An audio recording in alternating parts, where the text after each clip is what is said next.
Missed an episode of your favorite podcast? Choose from over a decade of content in our archives, not just the latest episode. All free at GCNlive.com. This is your call to action. Get prepared, America. Economy, survival, energy, disasters. This is USAPrepares.com. Informative radio, educational radio. Interact now by emailing instructor@USAPrepares.com or text at 434-390-7953. Class, please take your seats. Now, your instructor, Vincent Finelli. Everyone all set? Cocked? Locked? Here we go. Your dial set correctly to USA Prepares. Thank you for being in class with us. Jason is engineering the broadcast in Minnesota at Genesis Communications Network. I'm Vincent Finelli. We broadcast 2 hours, Monday through Friday, from high atop the Missouri Ozark Mountains. If you'd like to call us, we'll pay for the call, 866-582-9933. 866-582-9933. Telephone listen line, 24/7, 605-477-3249. Today will be a very disturbing broadcast. We're going to be talking about kidnapping, medical experiments by people who you used to trust, people who wear government costumes. We're going to be talking about the mass murderer, John Wayne Gacy, and his activities in trying to lure children into his clutches for his purposes, which ended up being abuse and murder.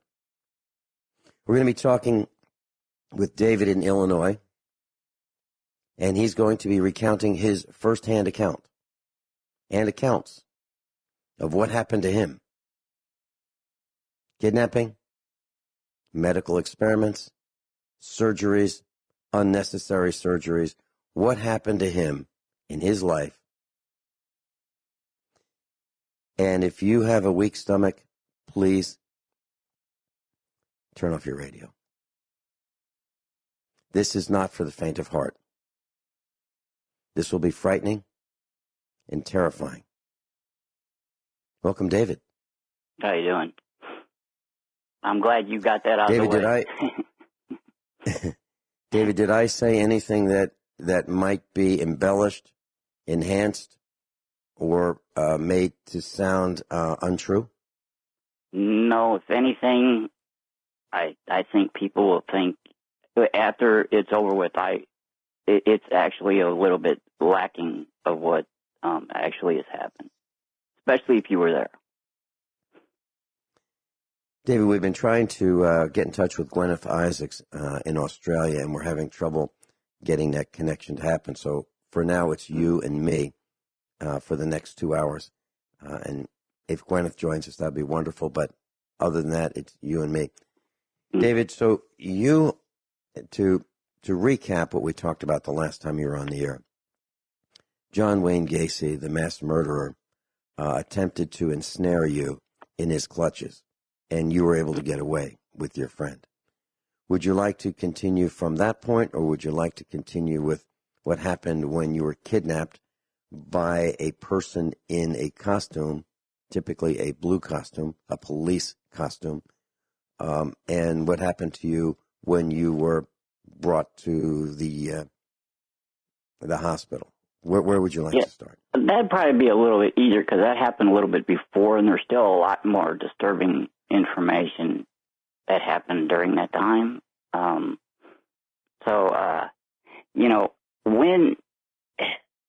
When that happened, my father was a police officer in an area, a well-known area of the city of Chicago. Okay, I'm gonna get that out. That's where it was. And he frequented other police officers.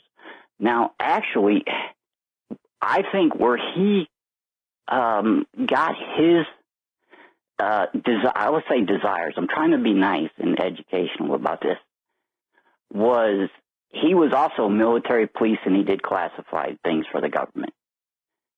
And as a young child, that's the only, I'm trying to understand why I've always tried to understand why he did. And the people he hung around did what they did. And they were in charge of children in another country.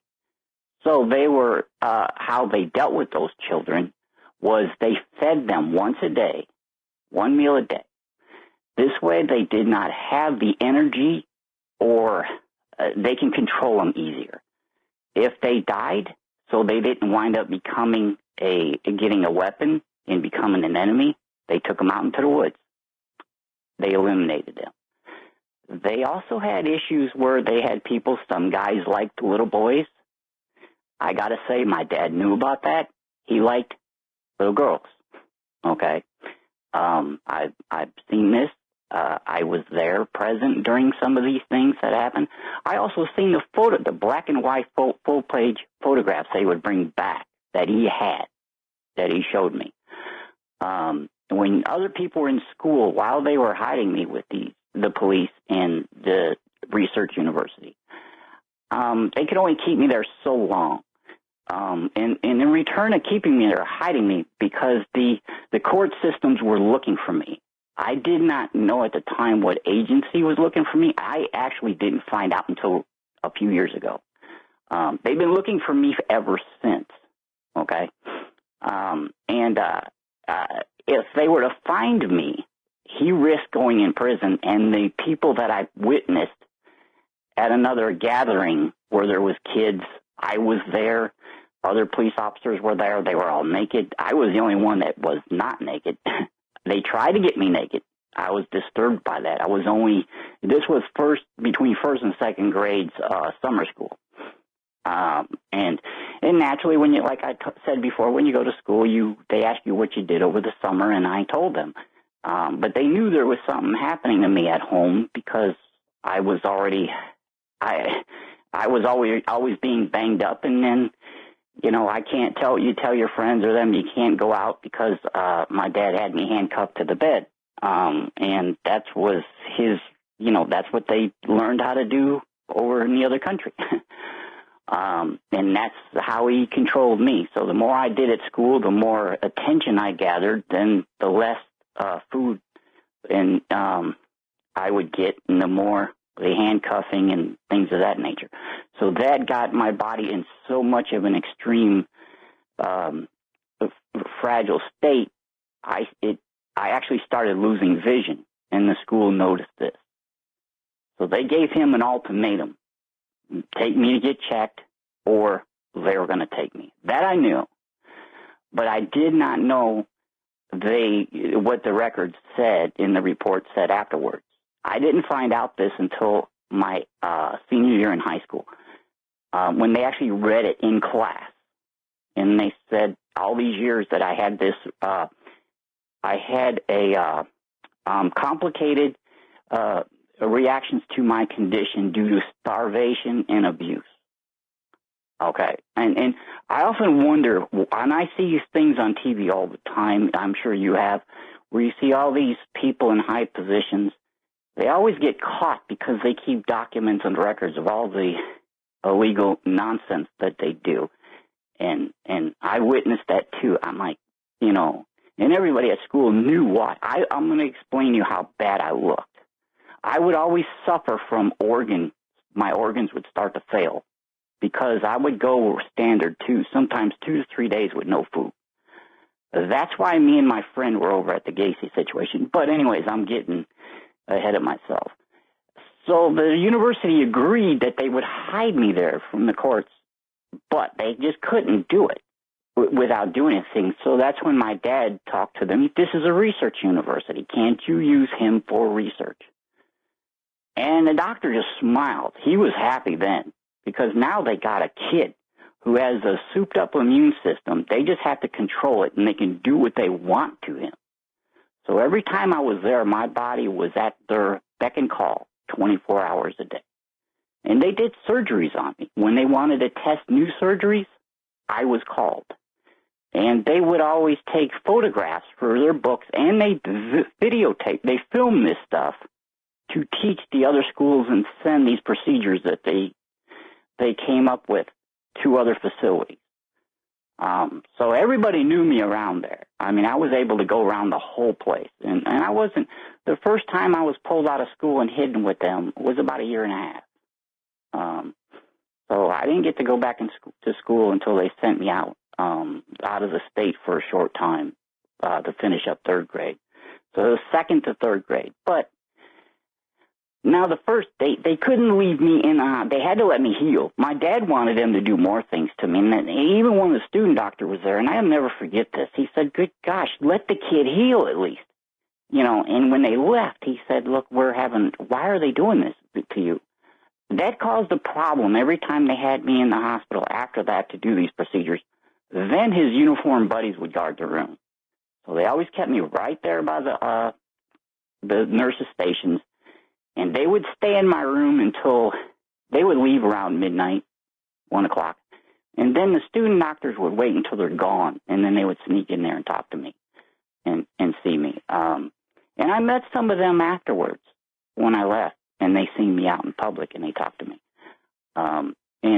But so they had to let me go after I was there for, it seemed like a couple months the first time. And they couldn't exactly... They still had these agencies looking for me. So that's when they started taking me with them in their patrol cars and in their police stations.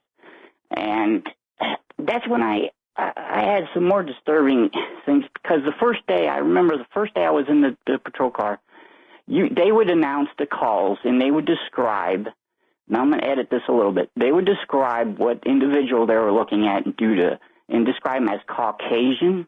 Now, I know what that means now, but remember, I was only about 7, 8 years old. And then they used the N-word to describe black people.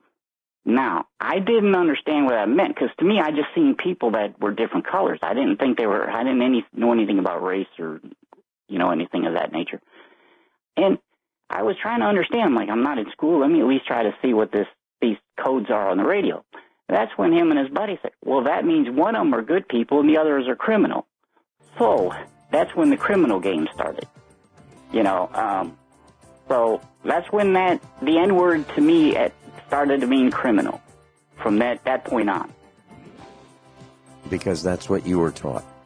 Yes. Okay, David in Illinois will be right back, right after these commercial announcements. Guineith is joining us now. Class, it's a very disturbing report that we're hearing live. David in Illinois is with us. Guineith Isaacs is joining us in Australia. And both USA Preparedness instructors will be telling firsthand accounts of kidnapping and abuse that they have experienced. Welcome, Guineith. Hello, Vincent. How are you this morning? Oh, your audio is really distorted. Is this the normal connection that we use for you, Guineith? No, it. It's probably just a bad line. Okay, I'm going to ask our engineer to disconnect and call you back. Okay, Guineith? It's unintelligible at this point. Okay, so Guineith Isaacs will be back with us. David, please continue. You were telling us that you were locked in a research university hospital. Surgery was performed on you without you knowing what was going on. You were locked in there. I'm using the word locked. You didn't use that word. By uniformed people and friends of your father, and I believe they are Chicago police. Is that correct? There was several departments. There was Chicago. The research university had their own special police force that patrolled the whole area of the city. This is a very influential upper-class area that they control. And then there was some of his friends were FBI guys. So they all hung out together. So there's multiple different agencies of badges. Okay. And Guineith is back with us with a clear connection. David, please continue with, can you hear me now? With some more Yes, much, much better. So, Guineith, this is going to be difficult to do with the three of us, but I really want all three of us here. David, please continue with what you were telling us. Now, whenever they needed me for a new procedure, that's when I get notified. And also, the other time when they would use, when my father was ordered to take me to court, as long as I was there being used for in surgery or used for them procedures, the court had no way to touch me. They knew that. The police knew that. So there was nothing that they could do about it. So whenever they needed me or that he was ordered to bring me in, that's when they would use me for surgery. And in between that time, I was in the patrol car. If I was lucky to be transferred somewhere else after so long, go to school for a little while, once he got there, they would move you somewhere else. And that's how it went with me. But I got to see the internal workings of the illegal police situation.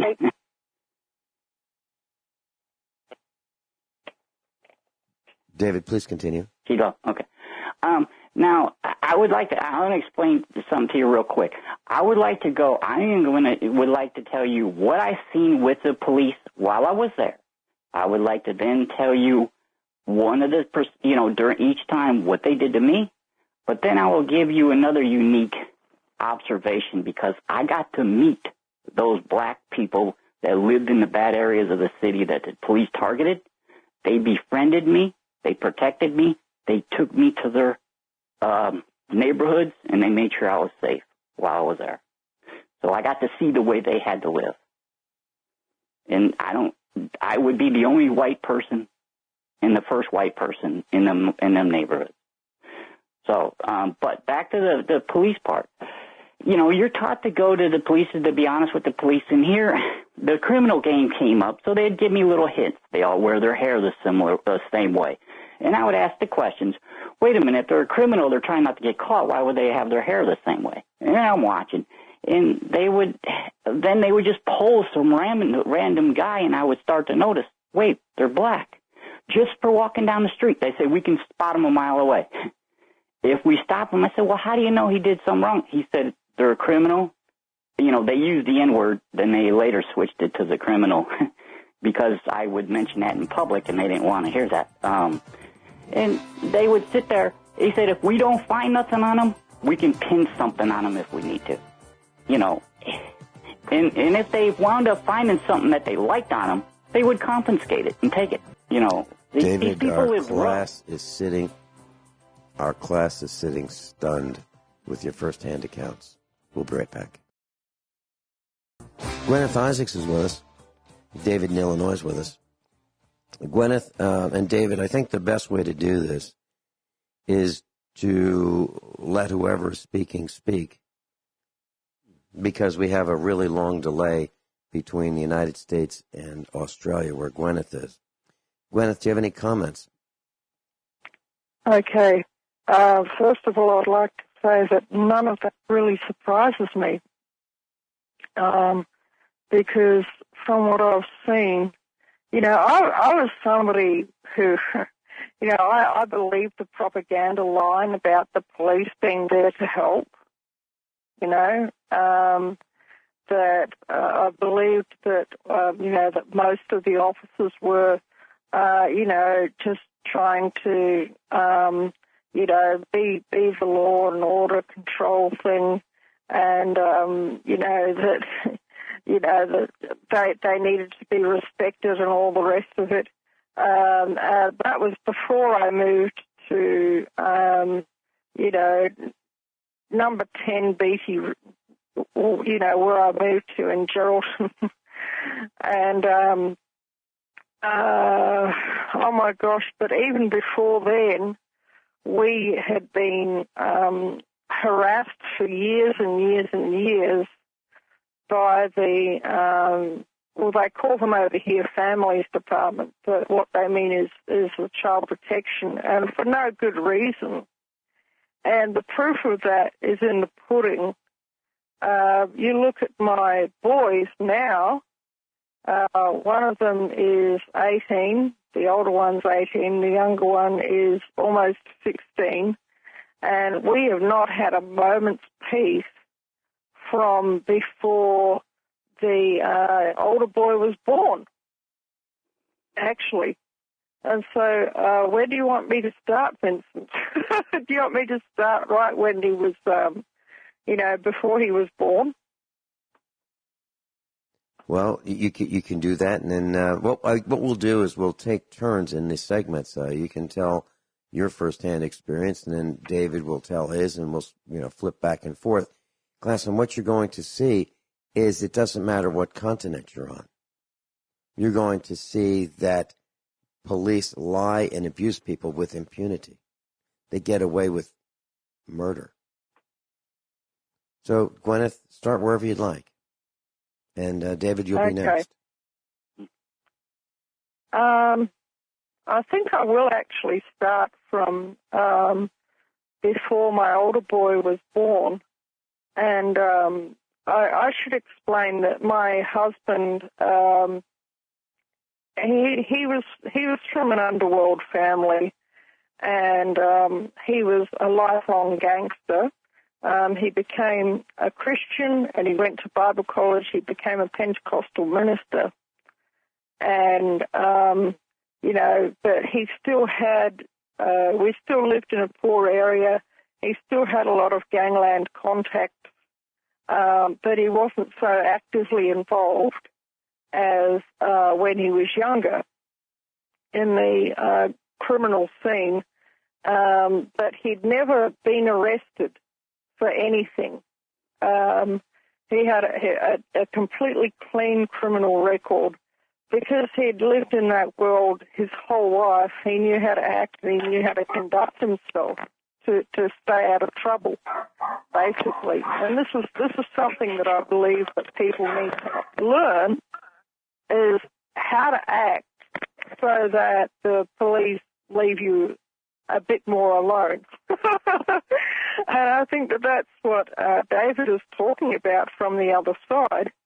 But on this particular day, his children, who were also, I don't know, it must have been genetic or something, they were also a little bit criminally inclined.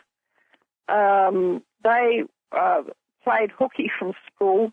They went down to a local mall and they stole lollies and Coca-Cola in their school uniform. And at this time, the state in Victoria, I think this is still the law actually, it had this rule called mandatory reporting, where if something like that happened and the kid was in a school uniform, then they basically had to contact child protection. But they showed up on our doorstep and they basically gave us hell. And they did not stop giving us hell for 6 months. And at the time when they first showed up, I was 3 months pregnant. And because of their, I'm being sarcastic, friendly help, my baby was born at 38 weeks, and he was born 4 pounds and 15 ounces and 12 inches from the top of his head to the tip of his feet. That's a really, really tiny baby. And the case after 6 months ended up coming before a judge, and she heard all of the things that they were saying, and she heard what Archie and I were saying, and actually she recognized Archie from his mission work and from his work was trying to keep families together and trying to give the kids the best start possible in their life. And she said, "Don't I know you?" And he said, "Oh, well, you might, if you've been a judge for a while, because I've been, I had a mission work." And she said, "You're Archie, aren't you?" And he said, "Oh, that's right." And she says, "I know you." And from that point on, she knew that everything that the child protection workers were saying was completely false. because you couldn't meet really a nicer guy, a guy who was really had more of a heart for wanting to give people a right start in life than what Archie was. So everything that they said basically was all perjurous. It was all lies. And she called these child protection workers to one side and, you know, in another room, but she left the door ajar and we could all hear what she was saying. And she said, listen, I don't know what you're up to today, but I need to know, but you need to know that what you're saying is perjurous.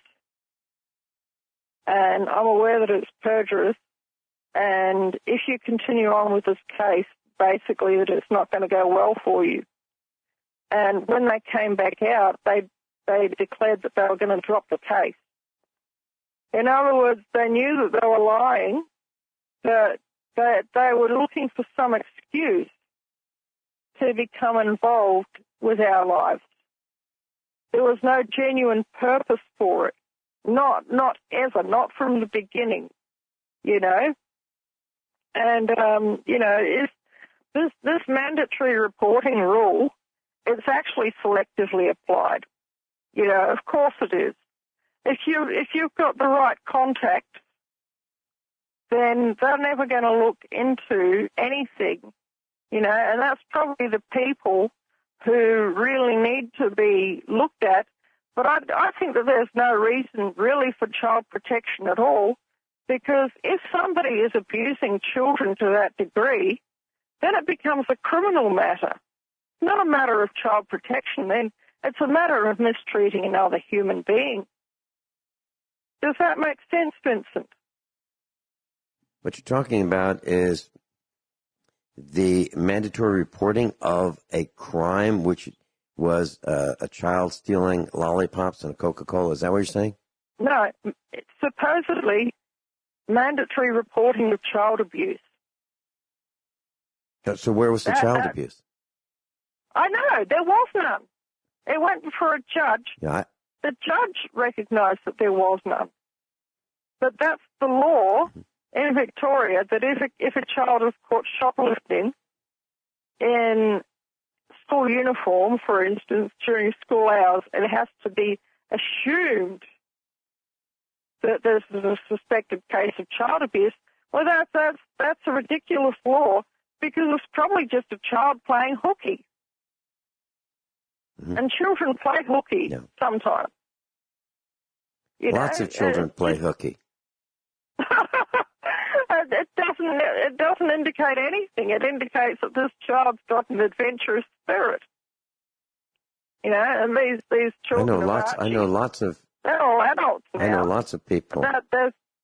They're all good people. You know, and it completely messed with our lives. And I think I described the other week about when, you know, of going to the hospital and having to have him in the special care nursery for the first 2 weeks of his life. And, you know, of how stressful it was, of me thinking that they were going to, you know, take my baby away when I wasn't there, because I'd heard of cases like that happening, you know, of where they put the baby in a special care nursery and they just, the mother never sees them again. Guineith, let me see if I've got this right. Are you saying that your child was involved in shoplifting? It escalated to this mandatory stepchild, mandatory reporting. Yeah, your stepchild, mandatory reporting. The Child Protection Service got involved, thought that the child was being abused in your home, and that put you and your children on the run to get away from them. Is that what you're talking about? They made up a story. They had no evidence. There was pure fiction. Mm-hmm. It was, and the judge recognized it as such. It had absolutely no basis whatsoever in reality. That, you know, we had a large family and we were poor, but our children were well looked after. Archie, he really, he was a good dad. Okay, when we come back, David, please continue with what you were telling us. Okay. Class, this is hard. This is hard to listen to, this kind of abuse, but you're hearing firsthand accounts, and it's going to get more troubling to listen to it. We'll be right back. David, you've got the floor. Why did your dad put you in the university hospital for medical experimentation? He had he lost custody of me. They were picking me up at school the very next morning. They were going to take me at school that next morning because they knew he was armed and they did not want a conflict. So he got tipped off by one of the sheriff's deputies the night before, and that's when they took me, and they took me there to hide me there. He said, in that area, he's the law. They can't get anywhere near me. And so that's what started that. And the university was so happy to have somebody with a souped-up immune system and a live body that they could do whatever they wanted to. That was they discussed this in front of me. That, they tried to tell me I need to feel better about this because they would have to test and show students on cadavers. And instead they had me. And they were supposed to oversee my care. That was the agreement all the time they went to court. They said, we will make sure he is safe. And instead, they would laugh about it when they got back. That's how much power they had. And, David, I'll tell you what they did. What is the... I'll tell you, in case somebody thinks I'm complaining. Okay, go ahead. What is the name of the university hospital? Okay. I tried to give you a hint the other day. The University of Chicago. Okay, if you don't want to do it... No. I'm fine. I want to see if you know, because you brought up atomic radiation, and they were notified that there was radiation in the buildings. I believe it was 1980, because I was in almost all them buildings in the tunnels. That was my playground. Anyways, but I'll tell you, in case somebody thinks I'm complaining, because I was always trying to help other people and not myself. And some of the people say, you need to tell about what happened to you. Now, I'm going to tell you what happens to handcuffs around a kid's ankles all the time, that's skin and bone. It tears the skin off, and it makes it so it's nothing but a bloody mess all the way around. And you can't walk. You got to scoot your feet along. They knew this. They would have to wrap my ankles up every time I was there. And then they would heal, and they would get me healed, and then come back, and it'd be again. They would have to put me in the hospital 2 weeks at least before any of these procedures just to get me healthy enough to survive the surgery. And I would be sick for days after the surgery. Now, one time, we had an agreement that they did not, my skin was so tough, so when I took my shirt off over Lake by Lake, people would compare me to the pictures they seen on TV with the people from World War II, the camps. That's how I looked. If I took my shirt off to go in the water, everybody was looking at me because they can see every bone. I look like skin over bones. That's how bad they kept me. Now, they agreed, we had this agreement that I would agree to go in there because it was going to happen. And they would agree to do less procedures as possible, knock me out. Well, one time, they actually started strapping my head down. And I'm like, wait a minute. This isn't what's supposed to happen. And they said, oh, no, we're just doing this ahead of time. We do this after you're asleep. And the other lady pulled my arm down. Now, they gave me, since my skin was so tough, but somebody's bright idea was to come up and instead of using an IV needle, they had a small tube and they put a sharp at the end. And I got this lady trying to cram this in my arm. And then another lady held my head after they strapped it down. And they proceeded to inject my forehead and the side of my temple through my bone. And my bone was so tough, them devices cracked. And the medicine spurted all over my head, and they had to do it again. And the whole time, I'm screaming. I'm screaming because I'm awake. They told me to shut up. That's all they said. Oh, my gosh. So when you think I'm, Sickening. Sickening. So. David, would you like to continue the rest of this when we come back? I don't want to stop in the middle. If you want, if you wish. Break. Okay. Yes, go ahead. Absolutely. We'll all be patiently listening to what you have to say about your surgeries. And, of course, we're all asking the question, would you like to extract revenge? Of course, that's going through all of our minds. We'll be right back, class. Class, this is a very disturbing broadcast. It sets the record here at USA Prepares.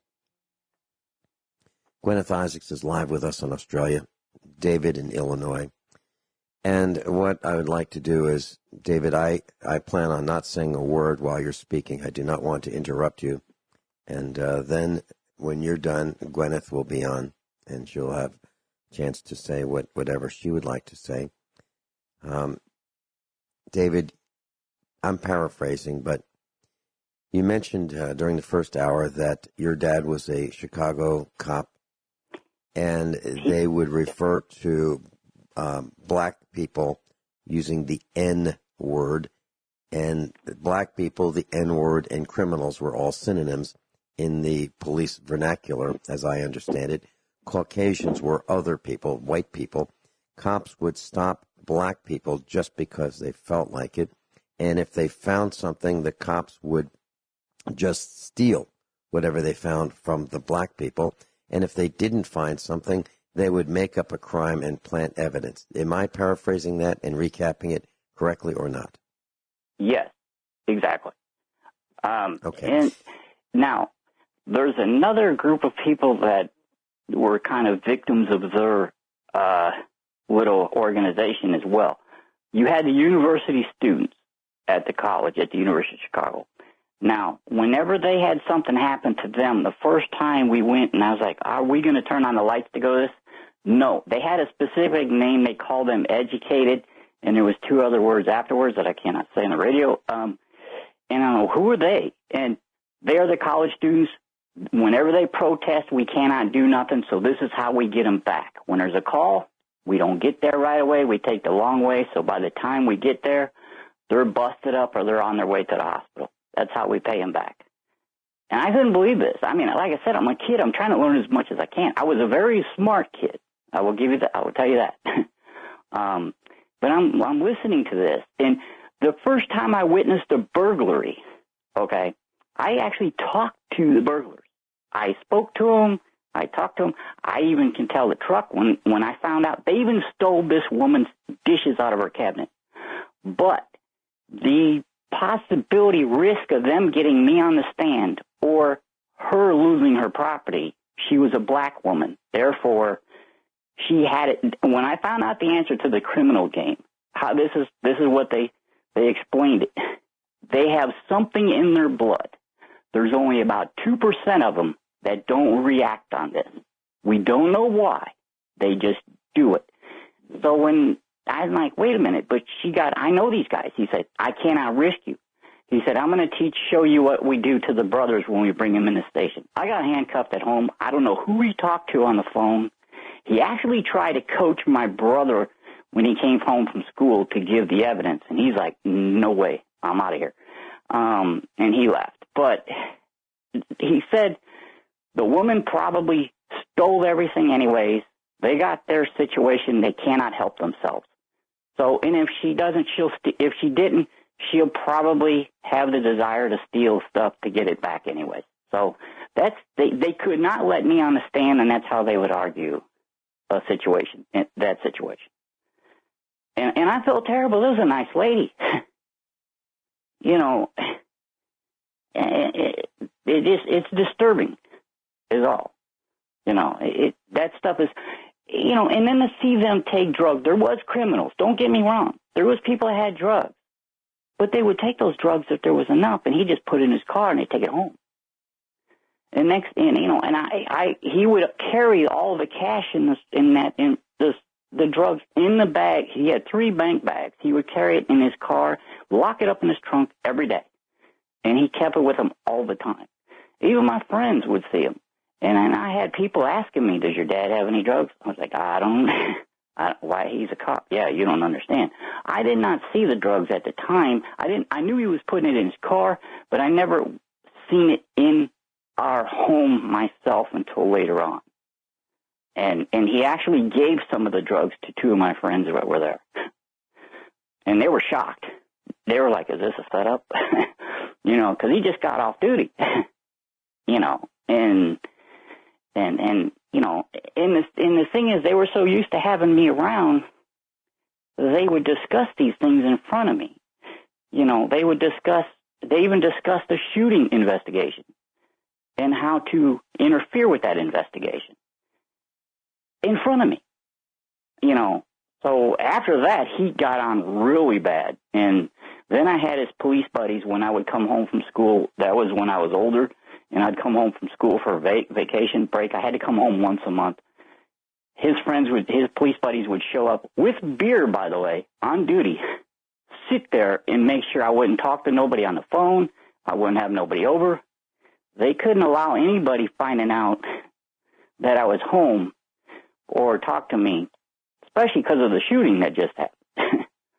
You know, and they got the shooting done off as an accidental shooting, by the way. I couldn't believe it.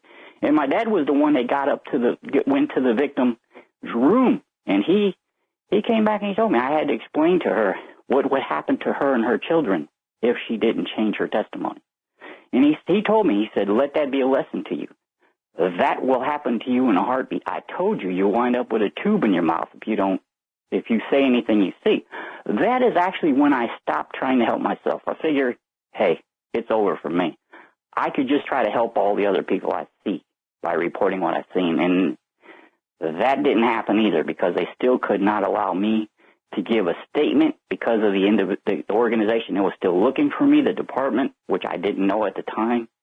And they were always afraid to get me on the stand, and because then they couldn't stop it. So they would never let me talk. And some people lost their lives because of that. And I feel guilty about that, because hiding me meant they're not alive. And that's upsetting to me. You know, and I know people say it's not my fault. You know, but it's easier said than sitting here and having to live through it. You can easily tell somebody. I just don't. That's the other reason. I'm going to tell you right now. That's the other reason I call your show, because I feel you speak from the heart. A lot of people will say that I've been around, will say they want to stick up or do this, or say they want to, help somebody, but when it comes time, they are out of there. Well, it doesn't affect me, They wait, and then when it does affect them in their house, they're like, why? Hey, wait a minute. Why is it happening to us? We're different people, but those things bother me, and I tried to help those kids. And when I went to this work for the state and was in college, I went to the facility, one of the facilities they hid me at for my latter years of high school.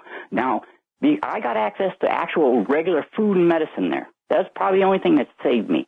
My vision got to 20/40 in the eye I had left.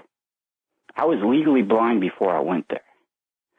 Now, there was a problem with that. They actually asked me to lie on the test because they didn't need that. They were like, we can't have this show up. They tried to force me to lie, and I wouldn't. So I got picked up by my neck in the lockers and thrown against the lockers because I would not lie about that. That was my paper, my documents in the future to prove what they did. But that didn't happen long because I had to go back home again, and I came back to school suffering from organ failure again because I lost 8 to 9 pounds in the first 2 breaks that I went home. And then people may ask, why didn't you leave? Every time I was at school, I was working to leave. I was saving buying. I brought it home. right before I graduated. He said, I'm the law here. He took everything but my clothes and sold everything that I made. He would check my mail, and because people would send me money to buy food that they knew what I was going through, my mail wasn't even safe. You know, so there was no way. I mean, I was surprised I got out when I did. But it didn't stop. People say, why are you talking about this now? Because it's still happening to me to this day. I'm still dealing with this. You know, and the people, all they want to know about is the classified stuff. And I'm sorry, I won't call them people back. Everybody wants to know about the classified stuff. Now, I'll tell you, I will talk about some of that classified stuff on the show. But there's one classified thing I can tell you what it has to do with, but I will not go into detail on your show or any other show about that. And if I ever tell you, if you ever want to know about it, you'll understand why I will not go into detail about it. He should have been put under the federal prison for telling me that stuff and sharing that information with me. You know, but that was a way to secure him and his friends' freedom, because they knew as long as I knew this information, they will never allow me to get on the stand. But anyway, got a little bit off. I'm sorry. David, this stuff is very... Are you saying, David, are you saying that if you were brought to court and that you were put on the stand, that your testimony would bring down the Chicago Police Department? The Chicago, probably some of the University of Chicago, their police department, there was FBI people involved. But after he left there, when I left home, they found out he was using me for grants. He was afraid he got caught. He went back to the federal government. And when he went back there, and I wound up being a whistleblower for what was happening at the school I went to, where they hid me at in the later years, and I went to work there, they got a hold of him. So he found me again. Then he started feeding me highly classified information. And he said, as long as you know this, there ain't no way they're going to let you on stand. And they didn't. And people got away with real abuse at that school because they would not allow me to go on the stand. David, you've used the word he and you've used the word I'm him. sorry. When you use those words, no, that's fine. Are you talking about your father? Yes, my father. I'm sorry. I assume that... No, that's fine. I just want to make sure... Yes. Just want to make sure we all understand. Class, we're talking about child abuse. We're talking about medical experiments. We're talking about abuse of authority. Guineith, you have the floor. Okay. Now, after my son Connor was born, and after the judge basically declared to these child protection workers that they were going to be charged with perjury if they continued the case, then we were basically free to go. But even so, 2 weeks after I was, back at home with my little baby boy, they said, listen, we've got to send a worker around one more time just to check on you and the baby. It's like, what the hell? Sorry for saying that, Vincent, but it's all right. The judge had already declared that there was nothing to this case, but they still needed to send somebody around just to make sure. But as it turned out, the woman was, she was not so bad. And she said, all right, listen, I can see you're a good mama. We won't be bothering you again. But I've got to tell you that once these people have their claws into you, they never, ever leave you alone. You're always, always, always going to be on their books, okay? And, the next time I became pregnant, Archie and I were married. We married when I was 6 months pregnant with my older boy. We were married, and, it came time, nature happened, and I, conceived my second baby. And I was about 3 months pregnant with him, and I think I figured it out. I think they track you through the Medicare system, and nobody's probably surprised there. But, because I went to the hospital, went to the doctor and, confirmed that I was pregnant, and that's the only possible way that they could have known. And so anyway, Archie, he came to me one day and he said, Jenny, I've got something to tell you. I've heard through one of my sources that they've found out you're pregnant. They're going to start giving us a bad time again. And I said, Archie, I can't go through that again.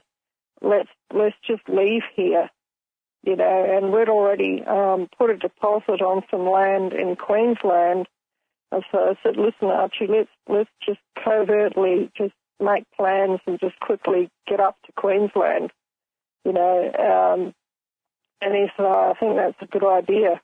And so we already had a camper trailer, so we packed that up, and we had, there were 9 people in our family,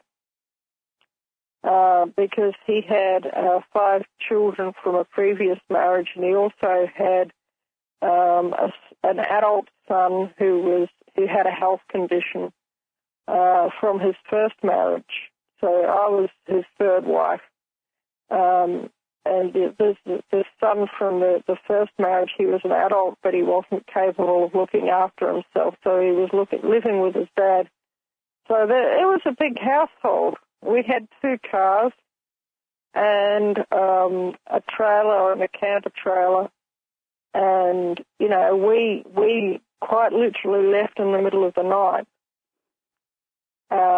to journey up to Queensland, and it took us quite a while to get there. Maybe a week or so to get there, because it's a long journey. Maybe a week, 2 weeks to get up there. And his other daughter from his first marriage, she happened to marry into let's just say an Italian family that was living in Melbourne, and they had some good advice on what roads to take at the time. I think I've said enough there. I won't go into too much more detail. But, we got up there and we were going to build our life there in the sun. And, the story's not over yet, don't you, Vincent? Right. When we come back, David, you've got the floor, and then Guineith, you'll have the floor again. This is USA Prepares. Guineith and David are with us, and they are sharing their firsthand experiences, what happened to them being pursued by people in costumes, people who work for the government, people who work for the Research University Hospital in Chicago. David, you've got the floor now. You've mentioned the classified information. Is that something you do or do not want to share? I can share some of it. I can share the one that what it has to do with, but I will not go into detail. But that would show you the level of classified information that they shared with me. Either told me they made sure I knew, or they were always sending photographs to me, things of that nature. I can roughly tell you what that is to show you the level of information I was had access to. When my father got received his second medal from President Bush too, some portions of his security team showed up ahead of time. So they came. He went into detail of the weapons. They stayed at my father's place. While they were scouting, he gave me detail of information, how they did it, where they would go to. This is before the president was even there.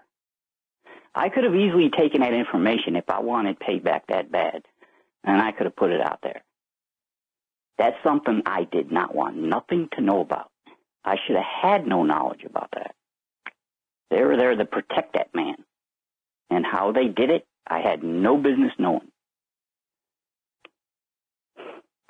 So I won't go into detail about what was done because I don't want... I personally, I may not agree with all the presidents, but hey, they're elected, they have a job, and I actually like Trump. So, David, let me make sure our class understands what you're saying. I believe what I heard you say was that your father revealed to you the plans, the details, the path that the president would be taking, and the idea was to make sure that they covered protecting the president, and this was their MO, their modus operandi for protecting the president. They shared that with you, and that you felt that you should not know that information. Is that correct? Right. Ahead of time, they even showed, they even informed me and went into detail of how they scout the places while he's out in public, how they go to determine that, and they would come back every day and explain that information and the weapons they used, and that's all I want to go into that. Okay? Yeah, and I understand that, and I'm not asking you to share that because I believe that would be the wrong thing to do. But what we are saying is that your father shared that with you, and he had no business doing that. No. Okay. Please continue. I correct one other thing real quick, and I apologize for. I'm trying to deal with the they them. Blame that on the first college I went to. They're the ones that told me I did speak that way, and I'm trying to avoid it.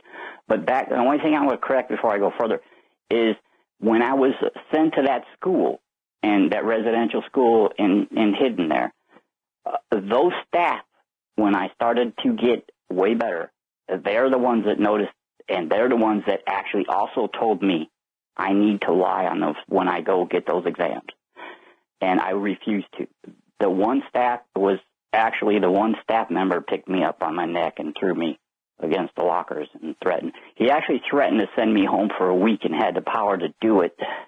And that's, and I would come back and luckily to be able to walk because I was already losing blood from the lack of nutrition and my organs were already starting to fail at that time. And I don't care what he did. I wasn't doing it. I wasn't lying in front of those exams. But anyways, when I went to that school, the first time I'm sitting there and they had us all down and they were talking about kids being raped and molested. And I'm like, wait a minute.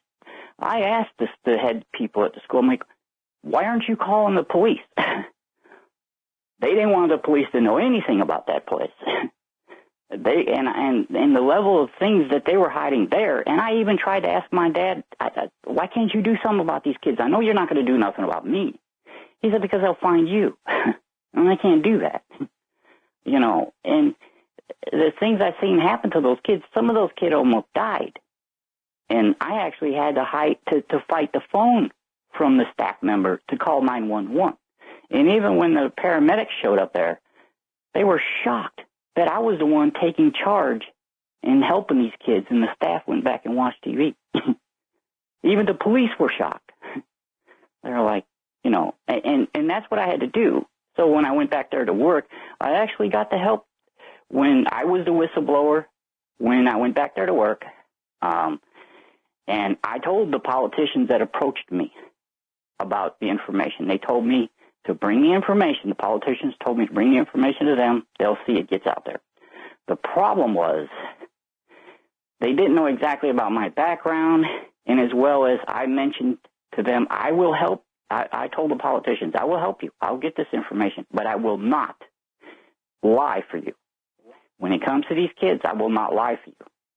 And therefore they could not control me. And that's when apparently whoever was involved in the investigation, they got a hold of my father. That's when he started feeding me the classified information. He notified and told me that he was the one that has to keep me under control.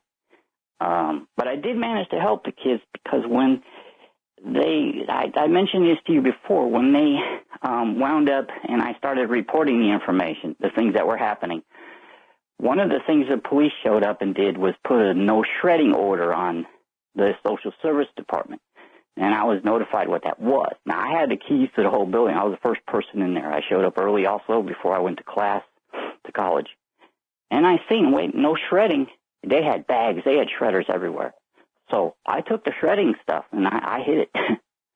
And I went back in there after they showed up to work. And I seen the social worker, the counselor. He was pulling out files looking for certain papers and shredding them right in front of me. Now, what they were doing was they were taking the shredded material home with them and trashing it somewhere else, but they forgot it. So I got it. And I hid it until somebody else, a day, one of the other staff members went and picked it all the trash up. I put it out there then. He's the one that reported it. When he reported it and wouldn't touch it, the state police came in with dollies and took all them file cabinets out. And so at least something got done for it. In other words, they would have hid that information. You know. David, you mentioned the word radiation. Do you care to discuss that? Yeah. When I was with my dad a lot, and I was up there at the university, he was very upset one day, and I'm like, what's the problem now? You know, and he said, we just got notified there's radiation in all the buildings from when they were working on the atomic program and cracking a nuclear atom. It's in all the buildings. And I'm like, well, what are they going to do? He said, we don't know what we're going to do about it. They have no idea what they're going to do about it. They're going to let us know. And he didn't want to talk about it. So every time I was over there with him in the building, I'm like, oh, man, I got enough problems. I don't need to worry about this also.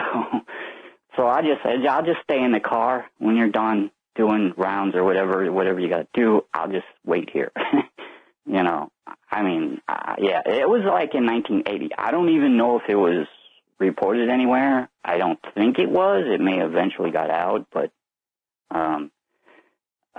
yes, they actually have a big monument in one of the buildings. It's like a big green ball with a base around it. It looks green to me. It's out in the front, supposedly where they actually cracked a nuclear atom, I think is what they did there. He also he had to do armed deliveries to another lab. Now, can I tell the name of the lab? I'm sure people know it. You can say anything you want that is the truth. It's a place called Argonne National Laboratory. Have you heard of that place? Yes. It was a very secure laboratory. When we would go home, we would drive, but he could not take me with him because they had very heavily armed security, and they checked the whole vehicle when they went in. And so he would drop me off in the city. That's kind of how I started to meet the black kids in the other neighborhoods, because I'd be left there until whenever he picked me up. He would tell me about that place, and it was on the way home. When we would leave home, it's always on the left side of the highway. When we would go to work, me and my father, it would be on the right side. And he had to do armed deliveries there, secured armed deliveries there. So, yeah, there was that lab that he was affiliated with as well. And none of that stuff, personally, I should have been known about, in my opinion. Am I wrong? No, as a child, you absolutely should not have known about it. And the spelling of Argonne National Laboratory it's a science and engineering research national laboratory operated by the University of Chicago. So it is related to them. Okay. Yeah, I didn't know why he was, you know. Okay. It's the Argonne National Laboratory. It's a science and engineering research laboratory. It's operated by the University of Chicago Argonne LLC, Limited Liability Corporation, for the United States Department of Energy, located in Lamont, Illinois, just outside of Chicago. It's the largest national laboratory by size and scope in the Midwest. That's according to Wikipedia. And it's spelled Argonne. David, please continue. Yes.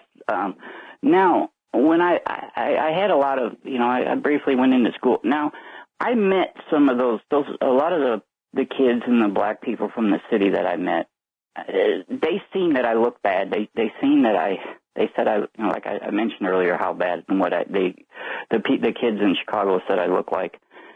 So they knew what the police officers were calling them and using the N-word for. So they would laugh about it because a lot of black people used the N-word regularly back then. And I would always say, well, wait a minute, so this person's a criminal? And they would laugh. So the black people took me to their neighborhood and showed me their neighborhood. And they do not want the police there at all because when they show up, bad things happen, even if they're just walking down the street. Quick question, David. What was the name of the residential school, if you care to tell us? Illinois School for Visually Impaired. Okay. We'll be right back with Guineith, and she'll have the floor. Guineith Isaacs is with us. David is with us. And you're hearing firsthand experiences as to what actually happened. Guineith, you have the floor. Okay, anyway, we got up to Queensland. We'd put a deposit on almost half an acre of land on a beautiful subtropical island, just about a half-hour boat trip from the Gold Coast. And I thought, this is going to be beautiful. Unfortunately, you never quite know the curveballs that life's going to throw at you. And when I gave birth to my baby and I brought him home, 48 hours after I gave birth, they quite literally kicked me out of the hospital. And Archie had an argument with him, and he said, she's not ready to go home yet. She's only given birth 2 days before. Have you ever heard of a hospital kicking out a new mother 48 hours after she's given birth, Vincent? Well, it's getting shorter and shorter time periods, but at that time, that was pretty early.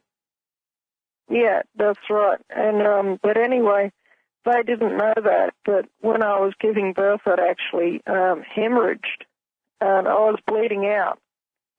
And it was a 1-hour drive to the barge. We had to put the car on the barge to get back to the island, and then it was a 1-hour trip on the sea, on Moreton Bay in southeast Queensland to get back to the island. And by the time the morning came around, I was in a very, very serious condition, and they couldn't get me back off the island because it would have been too dangerous. And anyway, I could have died, but I didn't. I recovered, but 3 months after that, Archie died. He had a heart attack one night and just died. Sometime after that, I decided that I was going to. At that time, I decided I was going to stay on the island. Archie did have life insurance, so I took some of that, paid off the land, bought a building to put on the land, and bought a yacht, and that was going to be my life. But the Queensland police quite literally one day came down my little isolated road and started shining floodlights in my window of my building. And to cut a long story short, they ended up taking my 2 boys away from me, and I went and got them back and fled interstate again to Western Australia. And that was completely traumatizing for me. This is what I mean when I say once they get their claws into you, I don't know, they have some sort of system of tracing people, but for whatever reason they really, really wanted my boys, and I was not going to let them have my boys. And around about a year or so ago, I was contacted by a family member who is a pedophile, and he's been always somebody who's been very hostile to me, and he said to me that I had warrants for my arrest in Queensland for kidnapping, and that was because, this is just how they work. The Queensland Police, WA Police, West Australia Police, that is, and the Victoria Police at that time were really trying to put the heat on me, and I just wouldn't bow down, and I wouldn't get frightened, and I decided that I wasn't going to run anymore and that I was going to dig my heels in. But they quite literally never ever leave you alone.